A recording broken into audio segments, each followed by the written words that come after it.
Hello बच्चों, कैसे हैं सब? ठीक। तो बच्चों, पिछले क्लास में हम लोगों ने क्या पढ़ा था? हम लोगों ने पिछले क्लास में पढ़ा था जो एल्डोल कंडेंसेशन जो होता है उसके लिए रिएक्शन जो है एल्डोल रिएक्शन, उसके लिए किसकी प्रेजेंस की जरूरत होती है? किसकी जरूरत होती है? Alpha hydrogen. ठीक है, ये अल्फा हाइड्रोजन क्या होता है? मेन फंक्शनल ग्रुप से अटैच जो कार्बन होता है वो क्या होता है? अल्फा कार्बन, एंड उससे अटैच हाइड्रोजन को हम लोग अल्फा हाइड्रोजन कहते हैं। इसकी प्रेजेंस क्यों जरूरत होती है? क्यों? तो ये जो है इस एल्डोल कंडेंसेशन में किसकी जरूरत होती है? H+ आयन की। और अल्फा हाइड्रोजन जो है बाय नेचर मोर एसिडिक है, और मोर एसिडिक है तो क्या देगा? H+ देगा। इसीलिए इस रिएक्शन में अल्फा हाइड्रोजन की प्रेजेंस बहुत जरूरी है। अब एल्डोल कंडेंसेशन रिएक्शन होता कैसे है, इसका नाम कैसे पड़ा, चलिए आज हम लोग वो देखेंगे। तो है एल्डोल कंडेंसेशन। अब देखिए ये हम लोगों ने, चलिए रिएक्शन स्टार्ट। इसको पहले आज हम लोग पहले रिएक्शन देखेंगे, फिर इसका मैकेनिज्म भी देखेंगे। ठीक है, अब यहाँ देखिए, ये मान लीजिए ये CH3 C डबल बॉन्ड को H, क्या है ये? CH3 C डबल बॉन्ड हो H। अब यहाँ पे ले लिया, अगर हम लोगों ने क्या लिया, डिल्यूट NaOH। ठीक, तो यहाँ पे क्या हो जाएगा? अगर डिल्यूट NaOH लिया तो यहाँ OH जो है माइनस के रूप में मिलेगा।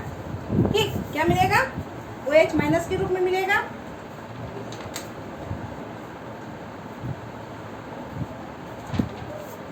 एंड यहाँ पे क्या हो जाएगा? CH3 CH, ठीक, यहाँ डबल बॉन्ड हो CH2 CH2, ये हो गया एल्डोल। एल्डोल, ये क्या बन गया? एल्डोल। एंड जब इसको क्या करेंगे, हम इसका कंडेंसेशन करेंगे, गर्म करेंगे, तो क्या बनेगा बच्चों? यहाँ बन जाएगा CH3 CH double bond CH and CHO, ये हो गया एनॉल।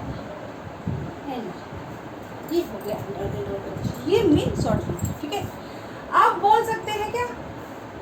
अब इसका मैं पहले आपको मैकेनिज्म समझाऊंगी, फिर बताऊंगी इसका नाम एल्डोल। इसका नाम एल्डोल क्यों हुआ? देखिए यहाँ पे क्या जुड़ा हुआ है, ये एल्डिहाइड का फंक्शनल ग्रुप एल्डिहाइड जुड़ा हुआ है। एंड यहाँ पे क्या है, ये OH हुआ, सॉरी यहाँ OH हुआ। ठीक है, और यहाँ पे OH ग्रुप जुड़ा हुआ है। ठीक है, तो एल्डिहाइड का क्या हो जाएगा? एल्ड लेते हैं ना, एल्डी एल्ड, एंड अल्कोहल का ऑल, तो हो गया एल्डोल। इसीलिए इसका नाम पड़ा एल्डोल। यहाँ इसका गर्म करके इसका कंडेंसेशन रहता है, तो ये एल्डोल कंडेंसेशन हुआ। अब इसका मैकेनिज्म हम लोग देखेंगे। ये तो शॉर्ट ट्रिक हो गया, अब मैकेनिज्म देखते हैं। चलिए, यहाँ हुआ ये मैकेनिज्म।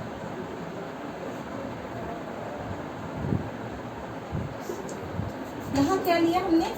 CH3, यहाँ CH3 को हम लोग लिख देते CH2, यहाँ एक H दिखा देते हैं। ठीक है, क्योंकि अल्फा हाइड्रोजन है ना, ये O यहाँ H। ठीक, यहाँ ले लिए क्या? Dilute NaOH। यहाँ डिल्यूट NaOH जो ले लिए, अब इससे हमें क्या मिलेगा? ये Na+ है, OH माइनस है। ठीक है, ये OH माइनस है। अब चूंकि ये मोर एसिडिक है, H+ के रूप में बहुत आसानी से निकलेगा, तो ये अपना इलेक्ट्रॉन खींचा तो ये H+ के रूप में निकला। अब H+ के रूप में निकला, ये OH माइनस इसको अप्रोच किया और इसके साथ -H2 के रूप में निकला। अब यहाँ पे क्या हो गया? CH2, इस पे माइनस, ठीक, and C double bond O and ये H, ये एज ए न्यूक्लियोफाइल काम करेगा। क्या होगा? एज ए न्यूक्लियोफाइल ये काम करता है। न्यूक्लियोफाइल हो गया, बन गया न्यूक्लियोफाइल हम लोगों का। अब देखिए, अब किसकी एंट्री होती है? अब यहाँ लिए फिर से क्या? Acetic acid, acetaldehyde, sorry acetaldehyde. मालूम है ऑक्सीजन क्या है? मोर इलेक्ट्रोनिगेटिव है, ये माइनस, तो इस पे आ जाएगा प्लस। ये क्या है? न्यूक्लियोफाइल की तरह काम कर रहा है। इसको डायरेक्ट हम लोग यहाँ ऐसे करके यहाँ भी लिख सकते हैं ना, ऐसे CHO लिख सकते हैं ना, है ना। ये क्या है?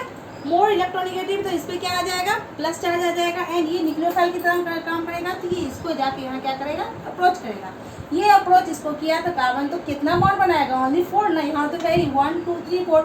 ऑक्सीजन अपना इलेक्ट्रॉन खींच लिया। आगे बात समझ में बच्चों। अब यहाँ देखिए क्या प्रोडक्ट बना, यहाँ पे क्या आ गया, सारा ग्रुप ही यहाँ आके जुड़ गया। ठीक, तो ये सारा ग्रुप जो जुड़ गया तो इसको हम कैसे लिखेंगे बच्चों, यहाँ ऐसे जगह नहीं है इसलिए ऐसे मैं दिखा रही हूँ। यहाँ देख लीजिए, यहाँ लिख लेते हैं, ये हो गया CHO, इसका CHO, फिर यहाँ आ गया CH2। ठीक, एंड CH2 कहाँ जुड़ा, यहाँ पे कार्बन के साथ, यहाँ आ गया CH, ये हाइड्रोजन जुड़ गया, यहाँ उसके ऊपर O पे माइनस आ गया, दिखाया रिजोनेंस, एंड यहाँ CH3। आगे बात समझ में। अब वहाँ यहाँ एंट्री होती है वाटर की, वाटर से हमें क्या मिलेगा, H plus NOH minus C। ठीक, यहाँ ले लिया वाटर, ये H2O मान लिया, इसमें क्या मिला, H plus NOH OH minus. अब ये क्या है बच्चों, यहाँ ऑक्सीजन पे क्या है माइनस चार्ज, तो ये H प्लस जाके यहाँ पे अटैच हुआ, एंड क्या बनेगा यहाँ पे, यहाँ बन गया देखिए CH3 CH, इसके ऊपर में आ गया OH, एंड यहाँ CH2 एंड CHO। यहाँ थोड़ा जगह की कमी हो गई है इसलिए यहाँ पे, चलिए यहाँ थोड़ा और बड़ा कर देते हैं, इसको थोड़ा बड़ा कर दो, यहाँ बना देंगे CHO, यहाँ CH2, यहाँ CH, यहाँ पे आ गया ऑक्सीजन पे माइनस चार्ज, एंड यहाँ CH3, यहाँ पे वाटर की entry H plus OH minus, है ना। आगे बात समझ में है। आगे अब क्या होगा, अब फिर आगे इसका क्या करवाना है, कंडेंसेशन करवाएंगे इसका। ये H वो हम ऐसे H1 है तो यहाँ H2 को ऐसे रूप में, इस रूप में लिख सकते हैं। अब जब इसको गर्म किया जाएगा यानी कंडेंसेशन करवाएंगे इसका हम, तो ये OH निकल जाएगा यहाँ से, है ना। अब बोलेंगे यहाँ पे निकल गया, अब क्या बन गया बच्चों, ये तो हो गया एल्डोल, ये क्या बन गया था, एल्डोल, जो कंडेंसेशन करवाते हो गया एल्डोल। आगे बात समझ में, क्योंकि इसमें फंक्शनल ग्रुप, ये मेन फंक्शनल ग्रुप है, CHO भी है और अल्कोहलिक ग्रुप भी है। ठीक, अब यहाँ पे क्या आ गया, यहाँ हो गया CH3, यहाँ CH, यहाँ ऐसे कर दो ऐसे। ठीक, ये CH3, यहाँ CH, यहाँ डबल बॉन्ड CH, यहाँ CHO। आगे बात समझ में, है ना। ये हो गया NR। अब ये तो बोल सकते हैं इसी का हाइड्रोजन क्यों लेंगे, इसका क्यों नहीं लेंगे, तो पिछले क्लास में मैं बताई थी, वे अल्कीन ज़्यादा स्टेबल होते हैं जिनके पास जितना ज़्यादा अल्फा हाइड्रोजन होता है। क्या होता है, जिनके पास जितना ज़्यादा अल्फा हाइड्रोजन होगा वो उतने ज़्यादा स्टेबल होंगे। तो यहाँ देखिए, यहाँ अल्फा हाइड्रोजन कितना हो गया, यहाँ 3 अल्फा हाइड्रोजन हो गया। ठीक है, अगर यहाँ ले लेते तो कितना अल्फा हाइड्रोजन होता है, यहाँ पे अगर हम ले लेते डबल बॉन्ड तो सिर्फ 1 अल्फा हाइड्रोजन होता है। इसीलिए क्या होता है, यहाँ से कौन सा हाइड्रोजन लिया, यहाँ CH2 का, इधर का CH2 का लिया। आगे बात समझ में बच्चों, फिर से एक बार देख लेते हैं क्या होता है। क्या लिए, एस्टल्डिहाइड लिए। ठीक है, उसका क्या करवाएं, डिल्यूट NaOH के साथ करवाएं, तो OH यहाँ ये मोर एसिडिक है बाय नेचर, H प्लस को बहुत आसानी से रहता है, ये H प्लस OH के साथ जुड़ के H2O के रूप में निकल गया, एंड क्या बनाया, कार्बो एनायन बनाया। अब कार्बो एनायन का फिर से किसके साथ रिएक्शन करवाएंगे, एस्टल्डिहाइड के साथ रिएक्शन करवाएंगे, तो क्या बनेगा, यहाँ पे रिजोनेंस दिखाएगा, तो पिछले शॉर्ट फॉर्म में हम दिखा चुके थे। यहाँ पे क्या हो गया, ये माइनस चार्ज आ गया इसके ऑक्सीजन पे, एंड जब इसको वाटर के साथ रिएक्शन करवाएंगे तो FO पे क्या आ जाएगा, माइनस चार्ज है, एंड यहाँ वाटर से क्या मिलता है, H plus NOH minus, H plus जाके O से जुड़ गया, बन गया, यहाँ एल्डोल बन गया। एंड जब एल्डोल का फिर से कंडेंसेशन करवाएंगे तो क्या बनेगा, एनोल बन जाएगा। आ रही है बात समझ में बच्चों। तो ये ही मेन एल्डोल कंडेंसेशन है। तो अब पता चल गया क्यों जरूरत है इसमें अल्फा हाइड्रोजन की, कि जितने भी स्टार्ट हुए रिएक्शन, जो रिएक्शन है पूरा ओनली किस पे डिपेंड कर रहा है, अल्फा हाइड्रोजन पे।